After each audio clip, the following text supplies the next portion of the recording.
여러분 정말 반갑습니다. 2022 6학년도 대수능 수학영역 출제경향 라이브에 오신 것을 환영합니다. 수학 때문에 눈물 흘린 자 모두 내게로 오라. 개념 끝판왕 정중영입니다. 논리적 구조를 세우는 프레임. 저는 EBS 수학영역 김지성입니다. 또 이렇게 EBS의 젊은 피 김지성 선생님과 함께하게 되었습니다. 오늘 하루 학생들 정말 긴장 많이 했을 거예요. 이게 수능 시험장에서 긴장감을 가지고 하루 종일 보낸다는 게 정말 쉽지 않은 일이잖아요. 그쵸. 근데 또 이렇게 라이브를 함께하고 있다? 그것만으로 충분히 박수 받을 만하다고 생각을 합니다. 지금 지성쌤도 학교에서 고등학교 3학년 담임이시죠? 네, 지금 3년째 고3 담임을 하고 있습니다. 이 수험장에 보내는 그 기분이 또 어때요? 아무래도 진짜 좋지만은 않은 게 이 학생들이 지금껏 지켜왔던 과정을 보면은 학생들이 아파가지고 학교에 뭐 결석도 하고 그 다음에 링겔도 맞고 오고 그 다음에 잠도 제대로 못 잔다 그러고 막 피부 뒤집어져 있고 그 다음에 뭐 공부 안 된다고 스트레스 받는다 그러고 다 그런 시기를 보내고 있잖아요. 그러니까 맞습니다. 마음이 편하지가 않죠, 아무래도. 그러니까 저도 학생들 지금 올해 고3 담임인데 정말 많이 고민하고 많이 애쓰고 한 것들 알죠? 그러니까 부모님들한테 자랑스러운 아들 딸이고 싶고 그러면서 이제 하루하루 정말 치열하게 보내왔던 여러분들이 그래도 오늘 하루에 내 실력을 발휘하고 평가를 받는다는 게 참 마음이 편치가 않아요. 저도 물가에 내 자식을 내어놓은 것처럼 이게 몇 년째 해도 익숙해지지가 않는 것 같아요. 뭐 지성쌤은 그래도 고3 수능을 치러낸 지가 얼마 안 되셨잖아요. 그날 기분이 기억이 나세요? 제가 얼마 안 된 건지 모르겠지만 또 비교적 최근이니까 네. 제가 한번 떠올려 보자면 확실하게 그날 그 날씨부터 좀 찬 게 있잖아요. 그쵸. 네, 그리고 전날 가보긴 했지만 익숙하지 않은 그런 환경, 그 학교, 그 다음에 뚜벅뚜벅 올라가가지고 내 고사실에 도착했을 때 난 어디에 앉지 하고 또 찾아보고 거기서 내가 여기에 앉는구나, 뭐 주변에 누가 앉을까 이런 걱정, 그 다음에 중간중간에 내 친구들 만나면 또 친구랑 잠깐 얘기도 하고 그 다음에 또 끝날 때는 뭔가 이제 끝났다라는 좀 후련한 느낌과 함께 또 이제 고사장 문 앞에 나갈 때 엄마 아빠 보이는 그 모습들, 맞습니다. 그런 게 기억이 나죠. 저는 꽤 시간이 지났는데도 굉장히 생생합니다. 제가 아침에 그 찬 공기를 맞으면서 갈 때 그 수능 냄새라고 하죠. 그게 아직까지도 기억이 나고 그 교문 밖을 나올 때 부모님이 앞에서 저를 딱 마주한 그 첫 표정이 아직까지 생생해요. 아마 오늘 힘든 하루를 보냈을 우리 여러분들도 그 몇몇 장면들이 아마 평생 기억에 남지 않을까 싶어요. 그리고 지금 함께하고 있는 친구들 오늘 수학시험이 뭐 나만 어려웠을까 어땠을까 뭐 난이도라든지 뭐 주요 문항, 연계 문항 이런 것들이 많이 궁금할 텐데요. 뭐 문제 풀어보면서 전체적으로 어떠셨어요? 근데 이제 또 학생들은 또 시험장에서 느끼는 거잖아요. 그래서 좀 더 어려웠을 수 있을 것 같은데 지금 공통적인 분위기는 아마 그 공통수학, 그러니까 공통 파트에서 확실하게 건질 수 있는 문제는 조금 건지고 이제 뭐 21번, 22번 이쪽이 좀 어렵다던가 그 다음에 선택 과목에서도 적당히 변별을 유지했던 것 같아요. 저도 이제 공통 과목 문제들을 풀어보니까 사실 쉬운 문제는 더 쉽게 그리고 까다로운 문제는 보다 좀 변별력 있게 이렇게 출제가 된 느낌이 듭니다. 그래서 이 난이도라는 건 학생들마다 전부 다 이제 차이가 있잖아요. 아마 상위권 친구들 같은 경우에는 그 까다로웠던 문제에서 오는 그 부담감이 상당히 컸을 것 같고요.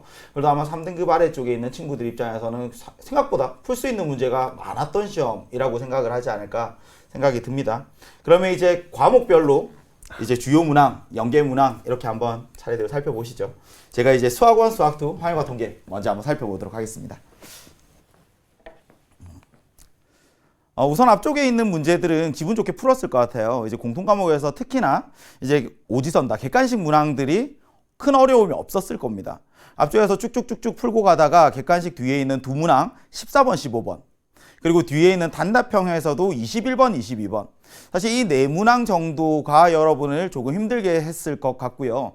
그렇게 생각하면 이제 나머지 18문항은 뭐 교과서에서 혹은 우리가 연계 교재에서 다루었던 문제들로 충분히 대비가 되는 문항이었을 것 같아요. 그래서 수학원 같은 경우에는 지수함, 서로감수, 삼각함수, 수열 역시나 이제 네 문항, 세 문항, 네 문항 이렇게 출제가 되었고요. 쉬운 문항은 더 쉽게, 어려운 문항은 다소 어렵게 출제가 된 느낌입니다. 객관식 문항들 기분 좋게 쭉쭉 풀어오다가 뭐 10번, 12번 4점짜리 문제라도 어려움 없었을 것 같아요. 근데 14번으로 가면 14번 도형 문제는 언제나 복병이잖아요. 그러니까 이 도형을 어떻게 쪼개서 사인 법칙, 코사인 법칙 어떤 순서로 얘들을 퍼즐 맞추듯이 찾아나갈까. 근데 14번 같은 문항들에서 시간을 많이 허비하셨으면 안 됩니다. 혹시라도 길이 잘 안 보였어. 그럼 어떻게 해야 돼요? 그냥 체크하고 우선 넘어갔어야 돼요. 14번에서 도형 문항은 늘 언제나 우리에게 복병일 수 있기 때문에 한 번, 두 번 시도해보고 안 되면 나중에 다시 풀자. 오히려 그때 길이 보일 수 있다. 그런 교훈을 주는 문항이었고요. 근데 20번에서 이제 빈칸 추론하는 수열 문항이 출제가 되었습니다. 연계 문항이었죠. 아마 연계 문항을 잘 준비한 친구들은 기분 좋게 풀어낼 수 있었을 거라고 생각을 하고요. 빈칸을 채워내는 문항이기 때문에 그냥 과정들을 따라가시면 하면 됩니다.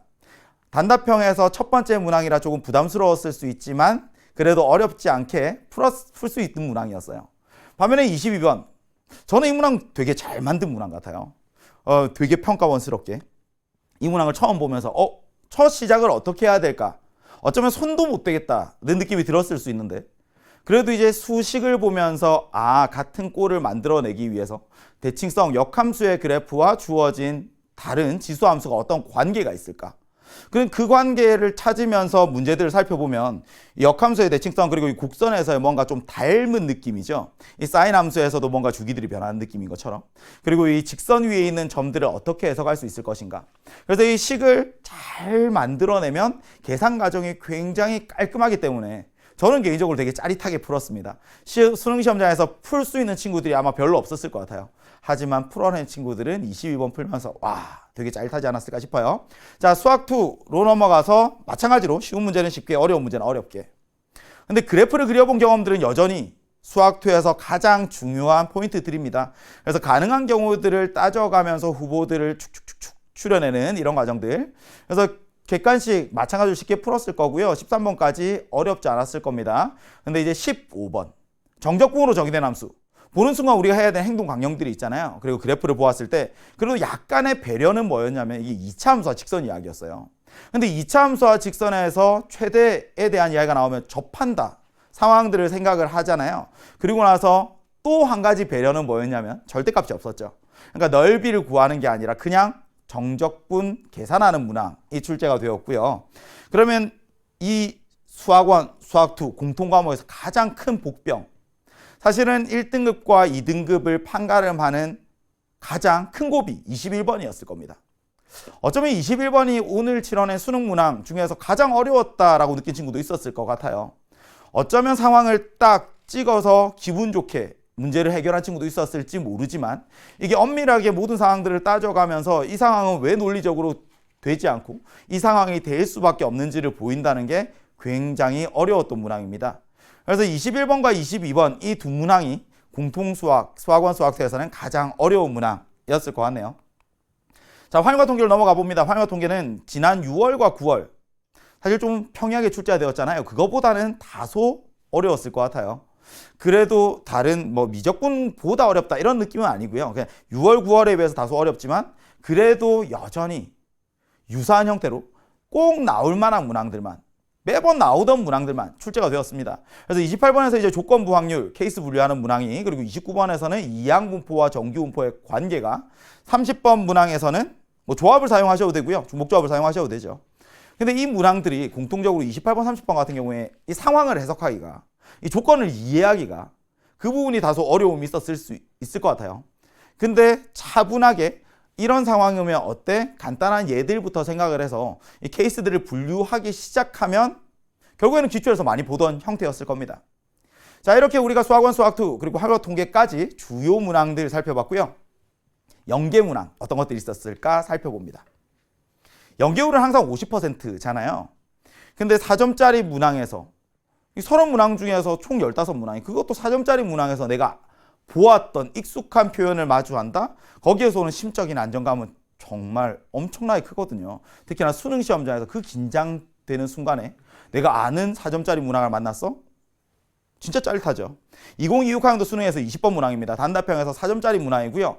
수열에서 AN 그리고 수열의 부분합 SN에 대한 관계 그대로 수능 완성의 21번 문항으로 있었습니다. 그러니까 SN과 AN을 보았을 때 우리가 가져야 되는 사고 과정들, 행동 강령들이 있어요. 그 과정 그대로 따라가는데 여기에서 보이는 패턴들은 연속한 두항, 홀수항과 짝수항 얘들을 가지고 이제 합이 일정한 패턴들로 만들어내는 거죠. 마찬가지로 빈칸을 채워내는 문항이었어서 그런 부분들을 어렵지 않게 해결할 수 있었을 것 같습니다. 22번, 다음 수학2로 넘어가서 이제 13번입니다. 13번 같은 경우에는 객관식 4점짜리 문항 중에. 그래도 변별력이 좀 있는 문항이에요. 그럼에도 불구하고 13번 문항 곱의 미분법 생각을 하면서 접선의 방정식들을 찾아내면 결국에는 뭘 구하라는 거예요? 두 직선과 y축으로 둘러싸인 도형. 뭘까? 삼각형 넓이 구하는 거죠. 수능 특강에 그대로 있습니다. 접선 L, 접선 M, 두 접선과 x축으로 둘러싸인 도형의 넓이. 같은 표현 그대로 여러분들이 사고할 수 있었다면 굉장히 간단하게 풀어냈을 거예요.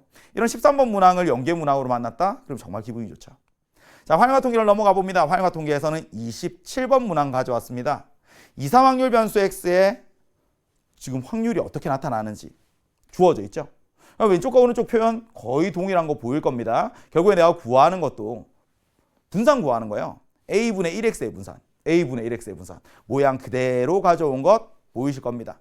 자, 이렇게 우리 수학원, 수학2 그리고 확률과 통계까지 주요 문항, 연계 문항 같이 살펴봤습니다. 연계 교재로 열심히 잘 준비한 친구들이라면 분명히 좋은 결과 있었을 거라고 믿습니다. 자, 다음 두 과목 미적분과 기하는 우리 김지송 선생님께 부탁드리도록 하겠습니다. 네, 이어서 그러면 미적과 기하 해보도록 할게요. 네, 일단 미적에서도 주요 문항은 28, 29, 30 이렇게 세 개의 문항으로 볼 수 있을 것 같아요. 그리고 가장 어려웠던 문항으로 뽑을 수 있겠죠. 이게 뭐 앞에서 정종영 선생님께서 얘기하셨다시피 공통해서 쉬웠던 문제들이 좀 있었어요. 그래서 그 문제들을 빨리 해결해내고 그 다음에 여러분들이 시간을 적당히 세이브했다면은 이 미적분 문제를 풀 수 있는 시간은 어느 정도 확보가 될 수 있을 것 같아요. 근데 28번, 29, 30이 약간 식이 완전 간단하진 않아요. 그 28번 같은 경우에는 학생들이 이게 역함수라는 걸 알고 있어야 되는데 좀 많이 나오던 표현이 있어요. t가 되도록 하는 s를 ft라 하자, 뭐 gt라 하자. 근데 이게 학생들이 많이 연습을 했다 그러면 아 이게 역함수구나 라고 생각할 수 있는데 그러지 않은 학생들이라면은 이게 역함수? 그거 전혀 모르고 이걸 내가 어떻게 계산하지? 라는 생각이 들었을 것 같아요. 근데 그게 역함수라는 게 보이면 조금 더 계산이 편했겠지만 근데 그래도 그 뒤에 나오는 뭐 ln을 포함한 적분, 그 다음에 부분 적분이나 뭐 다른 방식의 적분, 그 적분들의 계산이 마냥 쉽지만은 또 않았을 수 있습니다. 어쨌든 한 문항의 호흡이 조금 길었던 문항이라고 보여지고요. 그 다음에 29번 같은 경우에는 우리가 등비수열, 뭐 등비급수가 최근에 기출에서 계속 나오고 있었잖아요. 근데 조금은 달라졌어요. 그러니까 뭐가 달라졌냐면 그 전에는 그냥 등비급수만 얘기했었는데 이번에는 등차수열이랑 등비수열을 섞었어요. 그 섞어가지고 먼저 여러분들이 방정식을 해결하고 그 다음에 그 공차 찾고 그 다음에 공비 찾고 그 다음에 맨 마지막에 급수 계산을 했으면 됐습니다. 이게 근데 뭐 평소 했던 거랑 조금 다르다 보니까 많이 어려웠을 수도 있는데 평소보다 조금 더 어려웠지만 그래도 28, 29, 30 중에는 그나마 비교적 해볼만 했던 문항이 아닐까라고 생각이 들고요. 30번 같은 경우에는 조금 모양이 특이했죠. 이게 역함수 그래프 관련된 문제인데 사실 처음에 문제를 주어줄 때에는 역함수의 그래프를 주지만 나중에 결과적으로 물을 때에는 fx를 묻거든요. 근데 이게 문제를 풀면은 내가 fx를 그려볼까 하다가 결국에는 f 인버스 x에서 그러니까 역함수에서 먼저 고민을 다 끝내놓고 그 다음에 원함수로 돌아가는 게 훨씬 간편한 문제였습니다. 근데 이게 맨 마지막에 우리 연속이 안 되는 불연속인 점이 2개 존재한다고 하잖아요. 그래서 학생들이 접하는 순간인가라고 체크를 했는데 근데 접하는 순간이 2개가 나오긴 하지만 그 중에 하나만 불연속인 포인트가 생기죠. 근데 이제 학생들이 의아할 거거든요. 어디지 도대체? 근데 거기서 우리 그 분모가 0이면 안 된다. 그렇죠? 그 기울기가 0일 때를 고려할 필요가 있었습니다. 그것까지 체크했었으면 학생들이 풀 수 있었을 것이라고 보여집니다. 그러니까 이번 미적분을 조금 간략하게 얘기하자면 작년 수능에 비해서는 그래도 조금 난이도가 떨어지지 않았나. 하지만 여러분들이 느끼는 그 시험장에서의 난이도 그리고 앞에 국어를 어렵게 치고 나서 그 느끼는 감정도 다를 거기 때문에 뭐 막상 쉽지만 않았을 수도 있겠다라고 생각이 듭니다. 네, 그럼 이제 이어서 기하를 가보도록 할게요. 기하 같은 경우에도 마찬가지로 28, 29, 30이 제일 어려웠던 문항으로 보여지는데요. 이게 여러분들 뭐 많이 공부해보면 알겠지만 거의 유형이 정해져 있어요. 28번 공간 도형이겠고요. 29번 그쵸? 2차 곡선이죠. 포물선이 나올 수도 있고 쌍곡선이 나올 수도 있지만 어쨌든 2차 곡선으로 나와지고 그 다음에 30번 같은 경우에는 평면 벡터의 내적이 꾸준히 출제가 되고 있습니다. 근데 이번 시험이 그전 시험에 비해서 조금 더 어려웠느냐? 제가 봤을 때 우리 9월에 28번이 되게 어려웠잖아요. 근데 이번에 공간도형 28번은 그렇게까지 어렵진 않았던 것 같고 오히려 복병은 29번이었다. 이 29번 이따가 다룰 내용인데 이게 수능 특강에서 연계됐던 문항이에요. 근데 그거보다는 한층 업그레이드가 됐습니다. 하지만 대칭성을 활용한다면 여러분들이 접근할 수 있었던 그런 문제라고 보여집니다. 자, 이제 대표 연계 문항 한번 말씀드릴게요. 대표 연계 문항 지금 이 미적분의 27번인데 제가 이걸 뽑고 온 이유가 뭐냐면 여기에 사실 두 개의 문항 다 같은 아이디어를 쓰고 있는 것 같아요. 그러니까 제가 기출문제를 분석해 오면은 보통 이렇게 매개변수 미분은 한 26번쯤 해당하죠. 거기서 어떤 곡선 있고 그 곡선 위에 점 1,2 뭐 거기서의 접선의 기울기를 구하시오. 아니면 뭐 접선의 방정식을 구하시오. 이렇게 나오는데 이 두 개의 문항은 어떻게 나와 있냐면 매개변수 곡선이 있고 그게 어떤 직선과 만나는 점에서의 미분 계수, 뭐 접선의 기울기를 묻고 있는 그런 문항이었습니다. 조금은 신선했던 것 같아요. 자, 그 다음에 기하 29번인데요. 이게 학생들이 29번이 조금 어려웠을 수 있을 것 같아요. 근데 이 29번이 어려웠던 이유가 물론 우리 수능 특강에서 발문을 비슷하게 봤어요. 이 세 점을 지나는 원. 근데 이 문제가 어떻게 됐죠? 세 점을 지나는 타원이죠. 자, 그래서 이거 풀면 아시겠지만 여기서 90도라는 거 이용해가지고 A랑 C를 잇는 이 선분이 지름이 되네를 쓰는 문제였거든요. 근데 이 문제는 다른 아이디어를 씁니다.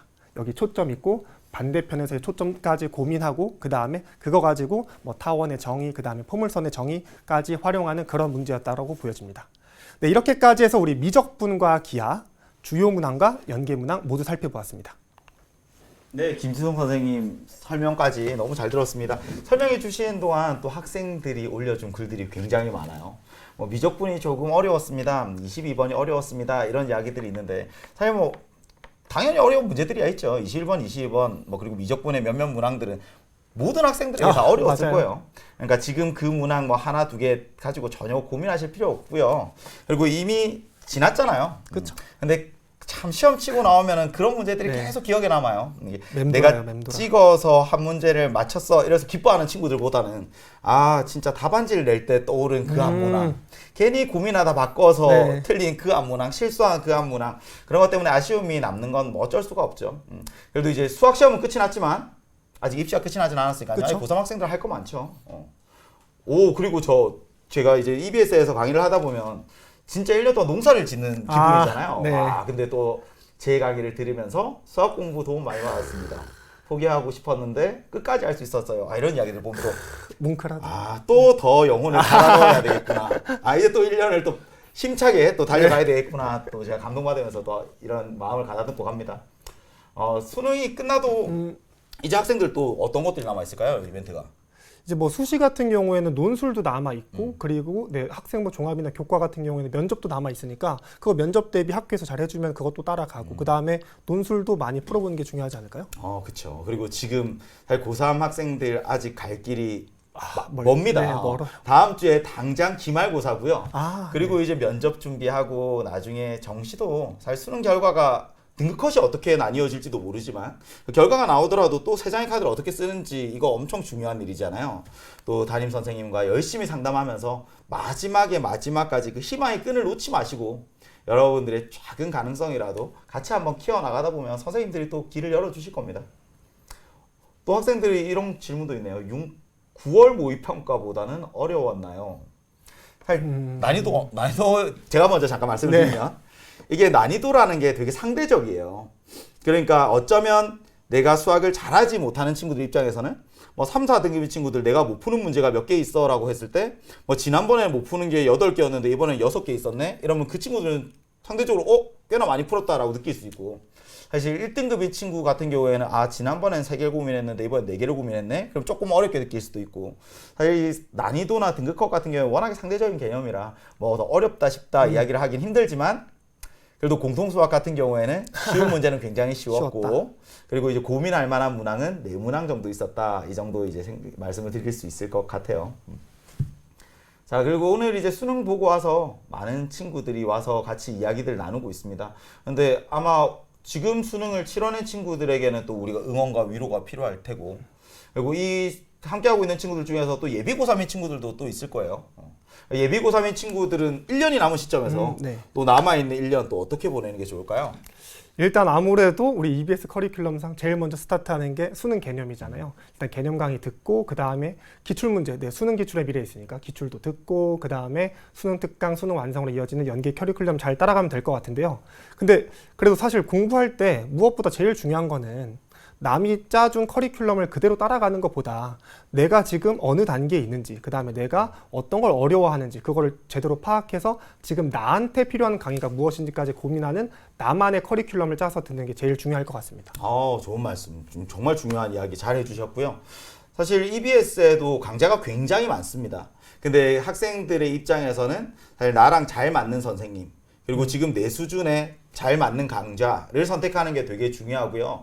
어쨌든 수능 수학을 공부하는 데 있어서 가장 중요한 밑바탕은 당연히 개념 공부고, 그 위에 또 가장 중요한 두 개의 축은 기출과 연계이잖아요. 네. 그러니까 우선 개념 공부하고 나서 기출이랑 연계 공부하다 보면 분명히 이제 1년이라는 시간이 결코 짧은 시간이 아니거든요.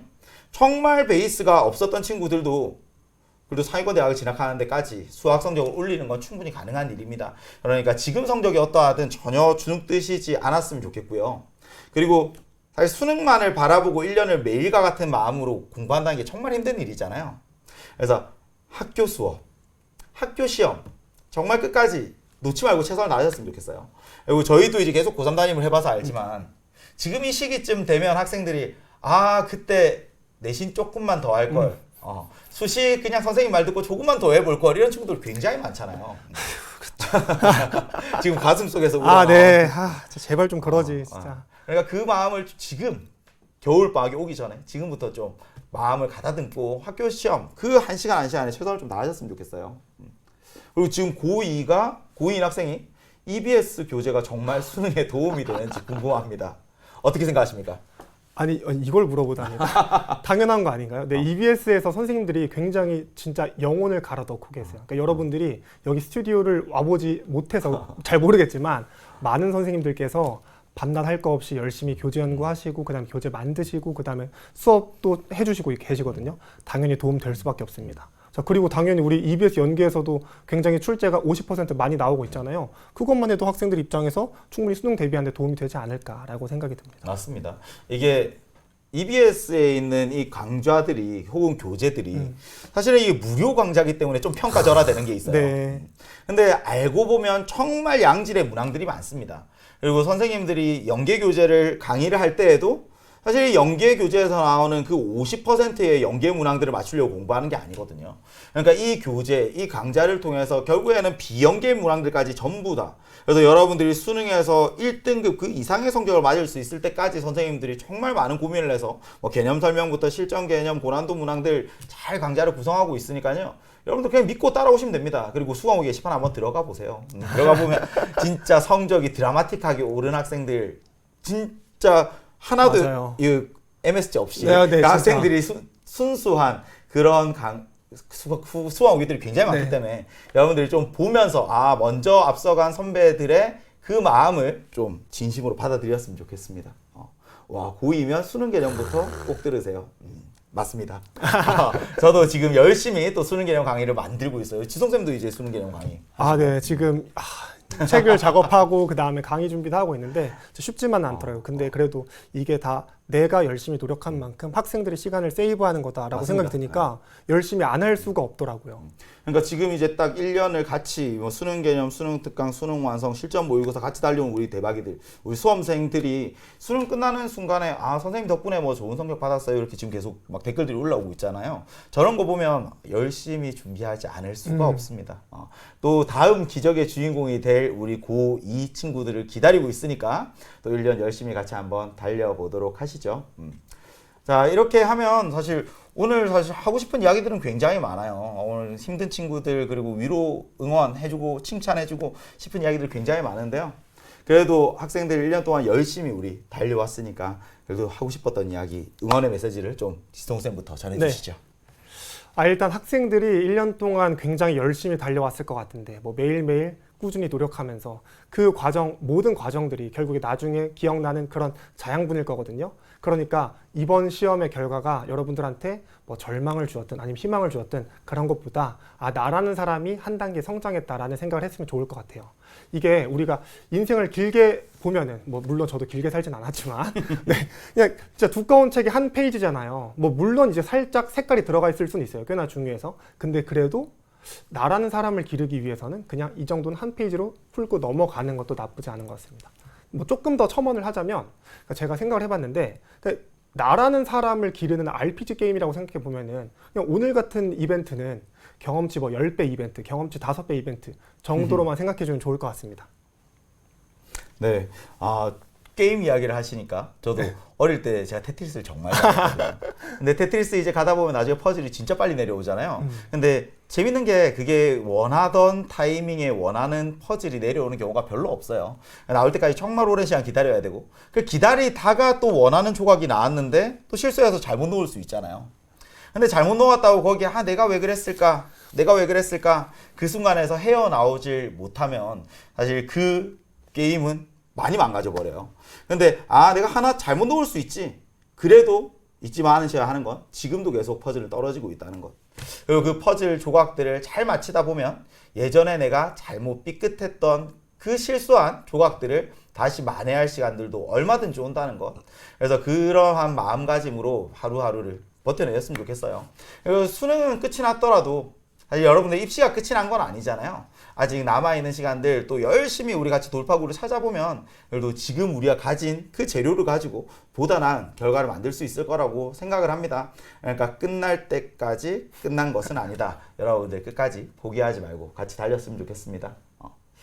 와, 학생들이 그래도 정말 많이 와가지고 그래도 오늘 수능 치르고 나서 하고 싶은 이야기들이 되게 많았나 봐요. 근데 아마 학생들 이야기를 들어보니까 참 국어도 영어도 만만치 않았나 보더라고요. 맞아요. 이게 국어 영어가 만만치 않다 보면 그 사이에 끼어 있는 수학도 맞아요. 원래 생각했던 난이도보다 조금 더 높게 느껴질 수도 있거든요.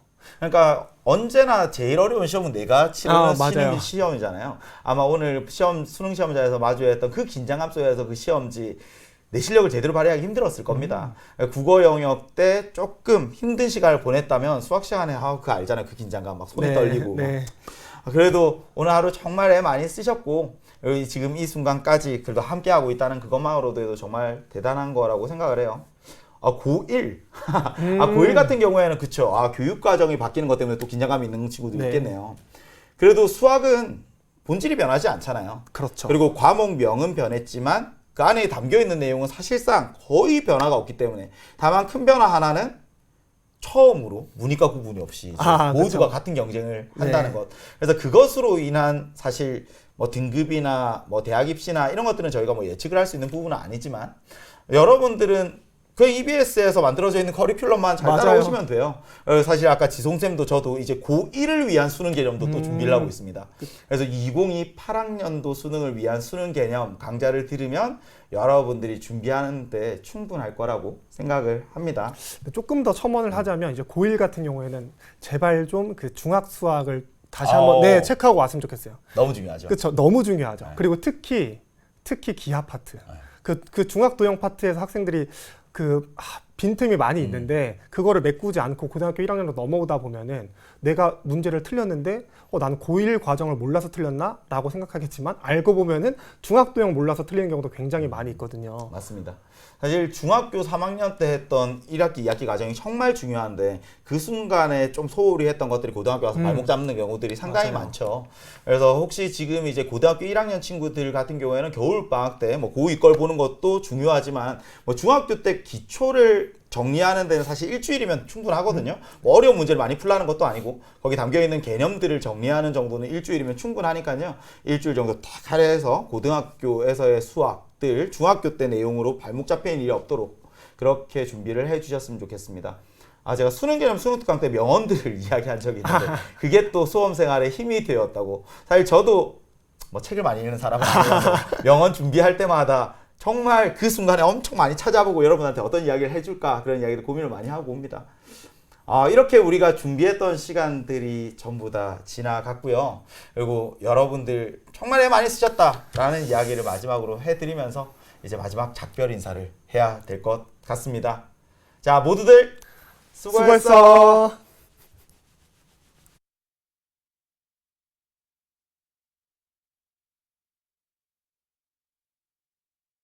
전국에 계신 수험생 여러분 정말 수고 많으셨습니다. 1년 동안 정말 고생 많았다는 거 잘 알고 있고요. 오늘의 결과가 잘 본 친구들도 있고 조금 부족한 친구들도 있겠지만 그게 여러분 인생에 어떻게 영향을 미칠지는, 긍정적인 영향을 미칠지 부정적인 영향을 미칠지는 정말 모르거든요. 그래서 매 순간 우리는 최선을 다해서 살면 되는 거니까 이제 펼쳐진 진짜 인생, 아름다운 20대 청춘을 응원합니다. 고생 많으셨어요. 푹 쉬세요. 화이팅! 수험생 여러분, 오늘 긴장 속에서 수능 치르시느라고 정말 고생 많으셨습니다.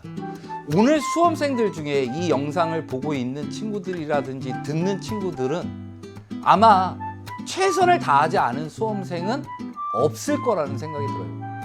근데 잘 보고 못 보고를 떠나서 이제 여러분들은 수험생을 벗어나서 일반인이 되셔야 돼요. 대학생이 되시는 거 아닙니까?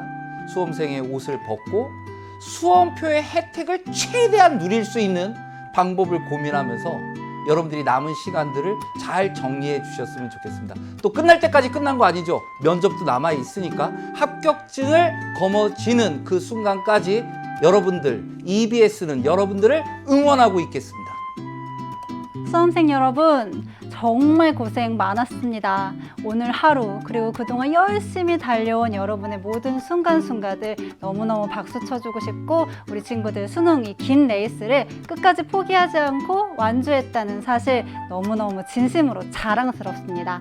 오늘 하루 스스로에게도 나 정말 잘했다, 진짜 멋지다 라고 하면서 크게 칭찬해 주시고요. 그동안 미뤄왔던 많은 것들, 특히나 푹 쉬고 푹 자는 것들 오늘 하루 마음껏 누리시길 바라겠습니다. 다시 한번 정말 고생 많았어요. 여러분 수능 보느라 정말 고생 많았습니다.